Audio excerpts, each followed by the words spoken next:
നിതീഷ് നാരായണൻ അങ്ങനെ കൊട്ടത്തേങ്ങ പോലൊരു ആർക്കും മനസ്സിലാവാത്തൊരു ഫോം അത് മതിയായ ട്രെയിനിങ് കിട്ടാത്ത ബി എൽ ഒമാർ തന്നെ പറഞ്ഞു ഞങ്ങൾക്ക് ഈ പറഞ്ഞ ഇതിൻ്റെ സങ്കീർണ്ണ ചോദ്യങ്ങൾക്ക് മറുപടി പറയാൻ അറിയില്ല, ട്രെയിനിങ് കിട്ടിയിട്ടില്ല.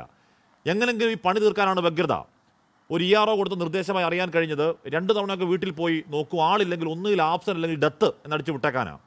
ഇനി അങ്ങനെ കള്ളത്തരം അടിച്ചു വിട്ട് അതിന് പിന്നെ മറുപടി പറയേണ്ടത് ആരാ? ഈ സാറും ഒന്നും പറയില്ല, അതിന് മറുപടി പറയേണ്ടത് ഈ പാവങ്ങളാണ്. നിതീഷ് നാരായണൻ അടിമുടി അനാർക്കിയായിട്ട് കിടപ്പാണ് കുട്ടിഘോഷ് നടപ്പാക്കുന്ന എഴുന്നള്ളിക്കുന്ന SIR.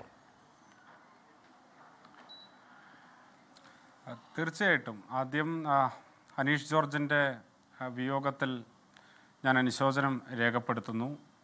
ഒപ്പം തന്നെ ഇന്ന് BLO കേരളത്തിൽ നടത്തിയിട്ടുള്ള വലിയ സമരം, ആ സമരം നടത്താൻ വേണ്ടി ആർജവത്തോടു കൂടിയിട്ട് ഞങ്ങൾ അടിമകളല്ല എന്ന് പ്രഖ്യാപിക്കാൻ അവർ കാണിച്ചിട്ടുള്ള ധൈര്യം, ആ ധൈര്യത്തിന് പരിപൂർണമായിട്ടുള്ള പിന്തുണ ഐക്യദാർഢ്യം കൂടി പ്രഖ്യാപിക്കുന്നു. ഒരു കാരണവശാലും ആത്മഹത്യയല്ല മുന്നിലുള്ള വഴി, സമരം തന്നെയാണ്. ജനാധിപത്യത്തെ അട്ടിമറിക്കാനുള്ള ശ്രമത്തിനെതിരായിട്ടുള്ള ഒരു ചെറുത്തുനിൽപ്പ് കൂടിയാണ് അവർ നടത്തുന്നത് എന്നുള്ളത് കൂടി രേഖപ്പെടുത്താൻ വേണ്ടിയിട്ട് ഞാൻ ഈ സമയം ഉപയോഗിക്കുകയാണ്. പ്രത്യേകിച്ചും ഈ സമീപ മണിക്കൂറുകളിൽ എത്രയോ വിവരങ്ങളാണ് പുതിയ ആളുകളുടെ ഓഡിയോ ഉൾപ്പെടെ അവരുടെ സാക്ഷ്യപ്പെടുത്തൽ ഉൾപ്പെടെ നമ്മുടെ മുന്നിലേക്ക് വന്ന് പലതും പേടിപ്പിക്കുന്നതാണ്. അതായത് അടിമത്ത കാലത്ത് പോലും നിലനിൽക്കുന്ന തിരുവല്ലയിൽ SIR ഫോം പൂരിപ്പിച്ച് വാങ്ങാൻ വീട്ടിലെത്തിയ BLO വളർത്താനായി കടിച്ചു. കടപ്പുറ സബ് രജിസ്ട്രാർ ഓഫീസർ ജീവനക്കാരെ രശ്മിക്ക് കടിയേറ്റു എന്ന് പറഞ്ഞാൽ പാവങ്ങൾ രാവിലെ മുതൽ കഷ്ടപ്പെടുന്നവരാണ്. വൈകിട്ട് വീട്ടിലെ പട്ടിയുടെ കടിയും കൊണ്ട് വാക്സിൻ എടുത്ത് പോയി കിടക്കേണ്ട അവസ്ഥയാണ്. പട്ടി ഓടിക്കുന്ന വാർത്ത, തേരിച്ചൂത്തുന്ന വാർത്ത, രാത്രിയൊന്നോ പകലൊന്നും ഇല്ലാതെ സ്ത്രീകൾ അവരുടെ ആവശ്യങ്ങൾ മാറ്റിവെച്ച് അലഞ്ഞു തിരിയുന്ന വാർത്ത. എന്ത് കഷ്ടമാണ്! എന്തിനു വേണ്ടിയാണ് ഇങ്ങനെ മനുഷ്യനെ വട്ടാക്കുന്നതില്ലാതെ ആളുകൾക്ക് പോകേണ്ടി വരുന്നത്? തീർച്ചയായിട്ടും പലയിടങ്ങളിലും ദുർഘടമായിട്ടുള്ള പ്രദേശങ്ങളിൽ, അതുപോലെ തന്നെ വന്യമൃഗ ശല്യമുള്ള പ്രദേശങ്ങളിലൊക്കെ രാത്രിയും പകലുമില്ലാതെ ആളുകൾക്ക് പോകേണ്ടി വരികയാണ്. നേരത്തെ ഹാഷ്മി തന്നെ സൂചിപ്പിച്ചതുപോലെ ഒരു വീട്ടിൽ ഇനി 1 മണിക്കൂർ വേണ്ട, 10 മിനിറ്റ് എടുത്താൽ 10 മിനിറ്റ് കൊണ്ട് ഇത് ചെയ്യാൻ പറ്റുന്ന പണിയല്ല ഇത് നമുക്കറിയാം. ഇനി 10 മിനിറ്റ് എടുത്താൽ തന്നെ 200 മണിക്കൂർ വേണ്ടി വരും. 1200 ആളുകളുള്ള ഒരു വാർഡിൽ ഇത് പൂർത്തിയാക്കാൻ വേണ്ടിയിട്ട്. അത് ഒരു തവണ പോയി കഴിഞ്ഞാൽ ഏറ്റവും ചുരുങ്ങിയത് 3 തവണയെങ്കിലും വീടുകളിൽ പോകാതെ ആളുകളെ കവർ ചെയ്യാൻ വേണ്ടി പറ്റുന്നില്ല എന്നുള്ളതാണ് പറയുന്നത്.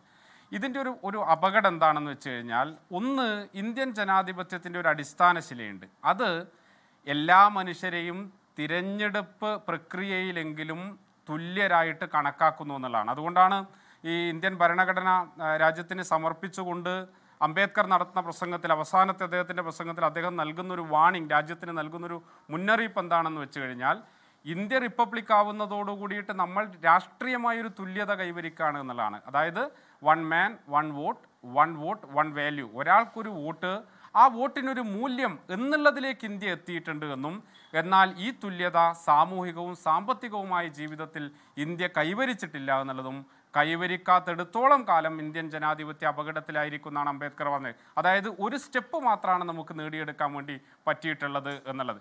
പരമാവധി ആളുകളെ ഉൾക്കൊള്ളുക എന്നുള്ളതാണ് അതിൻ്റെ ഒരു ലക്ഷ്യം. അതുകൊണ്ടാണ് ഇന്ത്യയിൽ ഏറ്റവും സ്വതന്ത്രമായിട്ട് പ്രവർത്തിക്കേണ്ട, ഏറ്റവും ശക്തിയുക്തമായ ഇൻഡിപെൻഡൻറ്റ് ക്യാരക്ടർ കീപ്പ് ചെയ്യേണ്ട ഭരണഘടനാപരമായിട്ടുള്ള സ്ഥാപനത്തിൻ്റെ പേരാണ് തിരഞ്ഞെടുപ്പ് കമ്മീഷൻ എന്നുള്ളത്.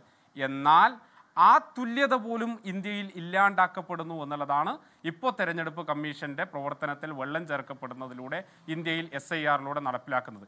ഇന്ത്യയിൽ ഏറ്റവും കൂടുതൽ സാക്ഷരരുള്ള നാടാണല്ലോ കേരളം. ഉന്നത വിദ്യാഭ്യാസം ലഭിച്ചിട്ടുള്ള ആളുകൾ ഉള്ള നാടാണ് കേരളം. ആ കേരളത്തിൽ പോലും BLOമാർക്ക് പോലും ഇതിൻ്റെ സാങ്കേതികത്വം കൃത്യമായിട്ട് മനസ്സിലാക്കാൻ വേണ്ടിയിട്ട് സാധിക്കുന്നില്ല. 100 കൂട്ടം സംശയങ്ങളാണ് ഓരോ വോട്ടർമാരെയും സംബന്ധിച്ചിടത്തോളം ഉള്ളത്. അതിൻ്റെ കൂടെ പൗരത്വം നഷ്ടപ്പെടുമോ എന്നുള്ള ഭീതി ഉൾപ്പെടെയുണ്ട്. ഈ അവസ്ഥയിൽ നിരക്ഷരതയുടെ തോത് അങ്ങേയറ്റം വർദ്ധിച്ചിട്ടുള്ള മറ്റ് സംസ്ഥാനങ്ങളിൽ എന്തൊരു അട്ടിമറിയായിരിക്കും നടന്നിട്ടുണ്ടാവുക എന്നുള്ളത് നമുക്ക് ആലോചിക്കാൻ വേണ്ടിയിട്ട് സാധിക്കുന്നു. അതെ, ഇതിൻ്റെ കൂടെ തന്നെ കേരളത്തിലെ എല്ലാ രാഷ്ട്രീയ പാർട്ടികളും, BJP ഒഴികെ എല്ലാ രാഷ്ട്രീയ പാർട്ടികളും ഒന്നിച്ചാവശ്യപ്പെട്ടതാണ് ഇങ്ങനെ തിരക്ക് പിടിച്ചത് നടത്തരുത് എന്നുള്ളത്. ഇത് സമയമെടുത്ത് വേണ്ട തയ്യാറെടുപ്പുകളോടുകൂടിയിട്ട് നടത്തണമെന്ന് BJP ഒഴികെ എല്ലാ രാഷ്ട്രീയ പാർട്ടികളും ഒറ്റ ശബ്ദത്തിൽ ആവശ്യപ്പെട്ടു. എല്ലാ സർവീസ് സംഘടനകളും ഒറ്റ ശബ്ദത്തിൽ ആവശ്യപ്പെട്ടു. ഇത്രമേൽ സജ്ജീകരണമുള്ള കേരളത്തിൽ പോലും ഈ ചെറിയ സമയം കൊണ്ട് ഇത് നടപ്പിലാക്കാൻ വേണ്ടിയിട്ട് പറ്റില്ല എന്ന്. അതൊന്നും കേൾക്കാതെ ജനാധിപത്യത്തെ അട്ടിമറിക്കാനുള്ള ശ്രമവുമായി മുന്നോട്ട് പോയതിന്റെ ദുരന്താണ് നമ്മൾ കണ്ടത്. രാജസ്ഥാനിൽ ഇന്നൊരാൾ ആത്മഹത്യ ചെയ്തു. മുകേഷ് ജംഗാനി എന്ന് പറയുന്ന രാജസ്ഥാൻ ജയ്പൂർ സ്വദേശി ഇന്ന് ട്രെയിനിന്റെ മുന്നിൽ ചാടിയിട്ടാണ് ഒരു BLO അവിടെ ആത്മഹത്യ ചെയ്തിട്ടുള്ളത്. എത്രയോ ആളുകൾ ആത്മഹത്യയുടെ മുനമ്പിൽ ഇന്ന് നിൽക്കുകയാണ്. ആ സമയത്ത് ഒരു കാരണവശാലും മറ്റൊരു രാഷ്ട്രീയ മുതലെടുപ്പിന് വേണ്ടിയിട്ടല്ല ഈ സമയത്ത് ശ്രമിക്കേണ്ടത്. ഇത് ജനാധിപത്യത്തെ സംരക്ഷിക്കാനുള്ള ഒരു ചെറുത്തുനിൽപ്പായിട്ട് ഏറ്റെടുക്കുകയാണ് മുഴുവൻ ആളുകളും. ലോകത്തെവിടെയായാലും ഏത് സമയത്തും 24 വാർത്തകളും ഓഗ്മെന്റഡ് റിയാലിറ്റി പാക്കേജുകളും എക്സ്പ്ലെയിനറുകളും വിശദമായി കാണാൻ ഞങ്ങളുടെ YouTube ചാനൽ നിങ്ങൾക്ക് സബ്സ്ക്രൈബ് ചെയ്യാം.